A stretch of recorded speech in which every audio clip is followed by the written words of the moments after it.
ప్రముఖ బ్యాడ్మింటన్ క్రీడాకారుడు సాత్విక్ సాయిరాజ్ ఉండవల్లి నివాసంలో మంత్రి లోకేష్ ని మర్యాదపూర్వకంగా కలిశారు. అంతర్జాతీయ స్థాయిలో పతకాలు సాధిస్తూ దేశానికి రాష్ట్రానికి గర్వకారణంగా నిలిచిన ఆయన్ను లోకేష్ అభినందించారు. ఏపీలోని అంబేద్కర్ కోనసీమ జిల్లా అమలాపురానికి చెందిన సాత్విక్ సాయిరాజ్ అర్జున అవార్డుతో పాటు దేశ అత్యున్నత క్రీడా పురస్కారం మేజర్ ధ్యాన్ చంద్ ఖేల్ రత్న అవార్డు పొందారు. ఇటీవల జరిగిన థామస్ కప్ లో గోల్డ్ మెడల్ సాధించడంతో లోకేష్ హర్షం వ్యక్తం చేశారు. భవిష్యత్తులో సాత్విక్ సాయిరాజ్ మరిన్ని విజయాలు సాధించాలని ఆకాంక్షించారు.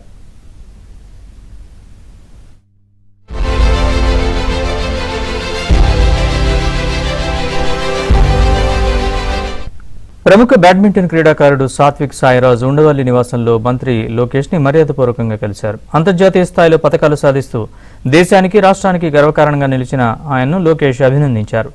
ఏపీలోని అంబేద్కర్ కోనసీమ జిల్లా అమలాపురానికి చెందిన సాత్విక్ సాయిరాజ్ అర్జున అవార్డుతో పాటు దేశ అత్యున్నత క్రీడా పురస్కారం మేజర్ ధ్యాన్ చంద్ ఖేల్ రత్న అవార్డు పొందారు. ఇటీవల జరిగిన థామస్ కప్ లో గోల్డ్ మెడల్ సాధించడంతో లోకేష్ హర్షం వ్యక్తం చేశారు. భవిష్యత్తులో సాత్విక్ సాయిరాజ్ మరిన్ని విజయాలు సాధించాలని ఆకాంక్షించారు.